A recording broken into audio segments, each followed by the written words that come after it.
누군가를 깊이 신뢰하게 되면 그가 하는 모든 일에 대하여 우리는 믿음을 가지게 됩니다.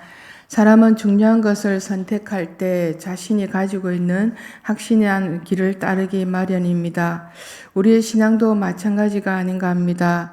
신앙은 확신하는 경험이 아닌 하나님에 대한 신뢰에서 나오게 되는데, 하나님께서 과거에 베푸신 은혜를 우리가 지금도 또 생각하고 지금도 하나님께서 긍휼히 베푸신다는 그 믿음이 우리에게 있다면 성도에게 되는 하나님에 대한 확신으로 다가오게 됩니다. 시는 과거에 하나님께서 이스라엘에게 베푸신 은혜를 기억하며 감사의 고백을 드리고 있습니다. 포로된 자들이 돌아오게 하시고 죄를 사하시며 진노를 거두셨던 역사를 떠올리고 있습니다. 그 기억은 현재 기도에 대한 확신을 더해주는 믿음의 근거가 되어줍니다. 1절 말씀에 공동체에 대한 과거를 회상하며 하나님께 감사를 드리고 있는데, 공동체는 자기들의 터전을 주의 땅이다라고 표현하고 있습니다. 이 표현은 하나님께서 이 땅의 진짜 주인이신과 동시에 하나님께서 공동체의 관계가 바로 그들의 주권자 하나님이심을 강조하고 있습니다. 공동체는 하나님이 주인 되신 땅에 은혜를 베푸셨다고 성경은 말합니다. 여기서 은혜란 야곱의 포로된 자들, 하나님의 백성을 돌아오게 하신 과거의 사건을 두고 말하고 있습니다. 하나님은 이스라엘 땅에 은혜를 베푸셔서 이스라엘이 포로된 자들에게 돌아오게 하셨는데, 여기서 야곱의 포로된 자들이 돌아올 때는 언제인지는 분명하지 않습니다.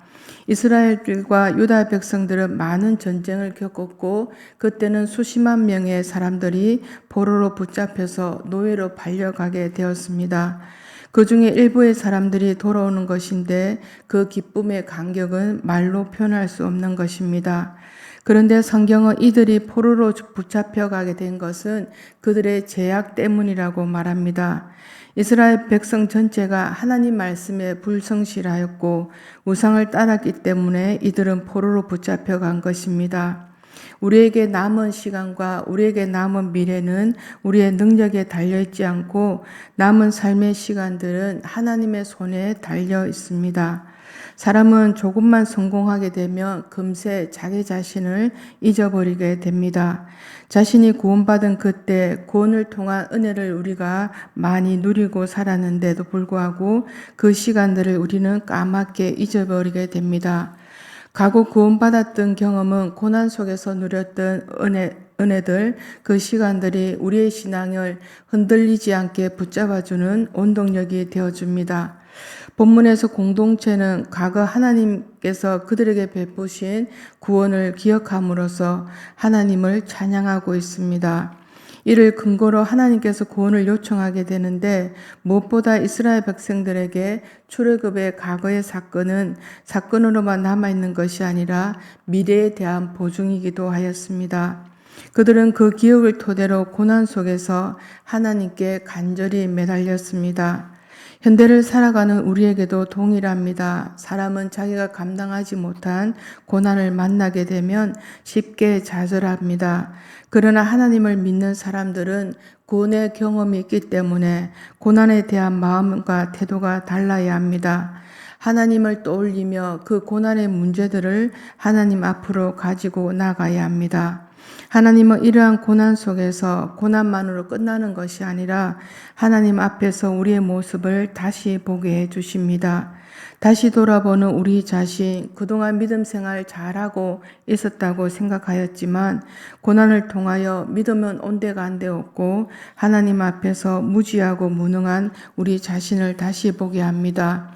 이러한 우리가 더 기도해야 할 것은, 하나님은 아무런 감정이 없는 분으로 생각하기 쉬운데 3절 말씀에 주의 모든 분노를 거두시며 주의 진노를 돌이키셨다고 성경은 말씀합니다.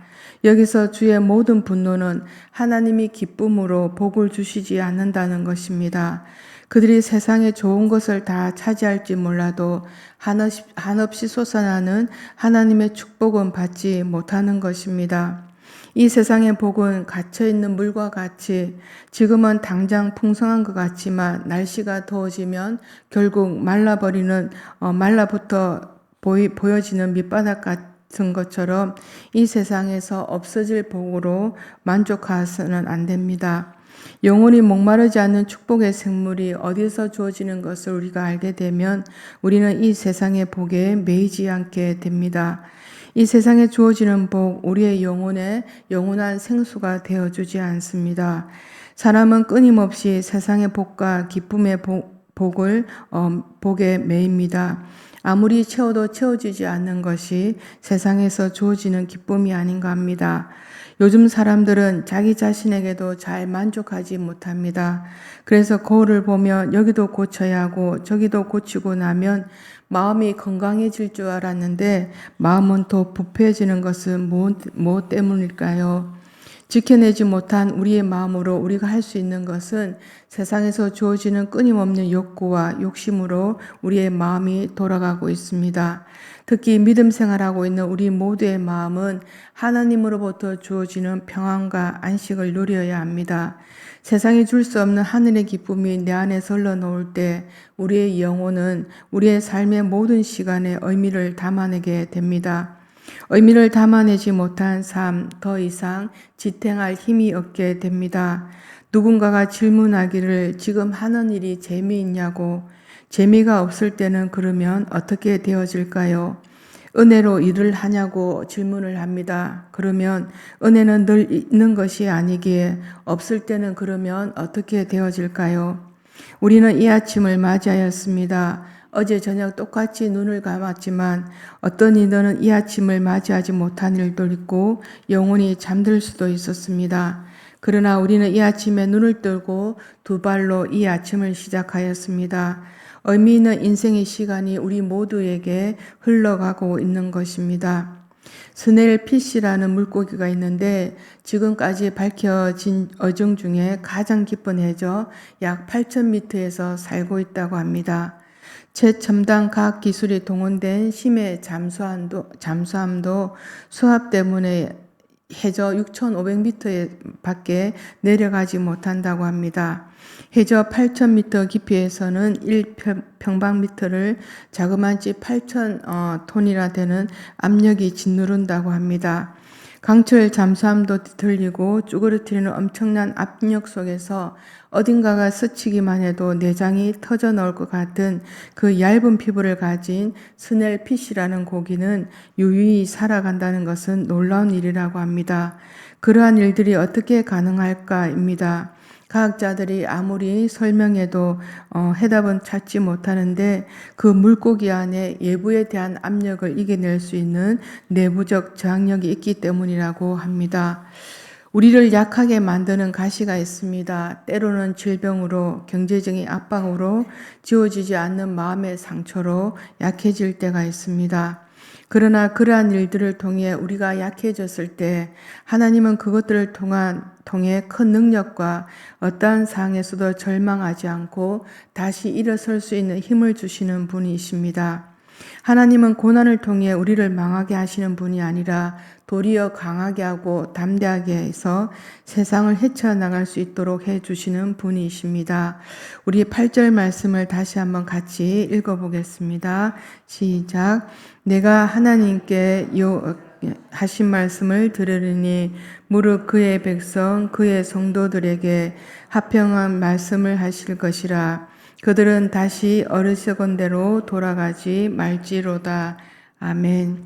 우리가 하나님의 말씀을 깊은 뜻을 알게 되면 그 말씀을 기대하게 됩니다. 그 말씀은 화평의 말씀으로 그 말씀을 바로 잡을 때 하나님의 백성은 어리석은 길로 가지 않습니다. 우리는 세상을 자랑하지 않고 내 안에 있는 하나님의 은혜와 축복을 함께 나누고 살아야 합니다. 우리 삶에 예기치 않게 찾아오는 고난과 위기 속에서도 혼란을 주고 할 때가 있습니다. 때로는 감당하기 어려울 만큼 큰 어려움과 불안이 우리에게 덮치기도 합니다. 하지만 시인은 불안한 감정에 휩쓸리기보다는 하나님의 음성에 귀 기울이기로 마음먹었습니다. 우리 또한 시인처럼 고난과 환난 속에서 하나님의 말씀을 겸손히 경청하는 자세가 필요합니다. 순간적인 감정이나 세상의 유혹이 아니라 하나님의 뜻에 우리 모두가 집중해야 합니다. 노아는 수많은 비난과 조롱 속에서도 하나님의 말씀에 집중하고 순종해서 마침내 구원을 이루어내었습니다. 다윗은 끊임없는 추격과 위협 속에서도 하나님께 온전히 순종한 결과 마침내 이스라엘 왕으로 세워졌습니다.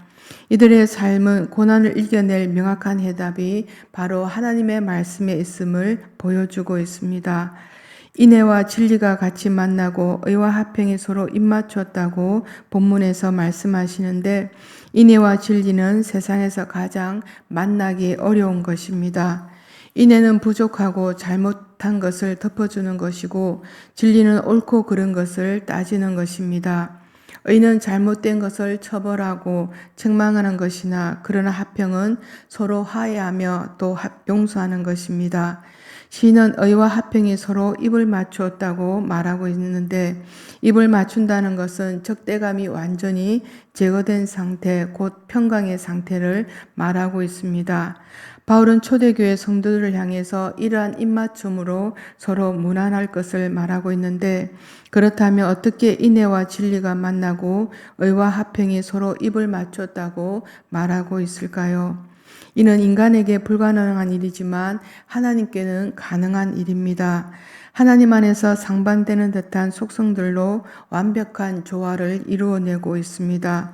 그러한 완벽한 조화를 보여주는 사건이 바로 예수 그리스도의 십자가 구속의 사건입니다. 하나님 안에서 인애와 진리가 만나고 의와 화평이 입을 맞추기에 우리는 구원에 대한 소망을 가질 수 있고 구원에 이르게 되었습니다. 우리의 삶에 일어나는 모든 일들은 결코 고난의 시간만은 아닙니다. 그 시간들이 있기에 우리가 하나님 앞에 겸손히 나아가게 되었고, 하나님께서 어떠한 사랑으로 우리 곁에 계신가를 우리는 알게 되어집니다. 오늘도 우리가 이 한날을 살아갈 때 우리가 고난 가운데 흔들리지 않도록 약속의 말씀을 주신 것이고, 약속의 말씀에 능력이 있음을 우리 모두가 확신할 때 말씀이 나를 이끌어갈 수 있도록 우리는 순종하게 될 것입니다.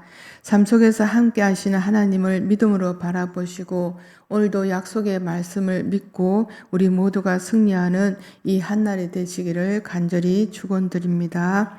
기도드리겠습니다.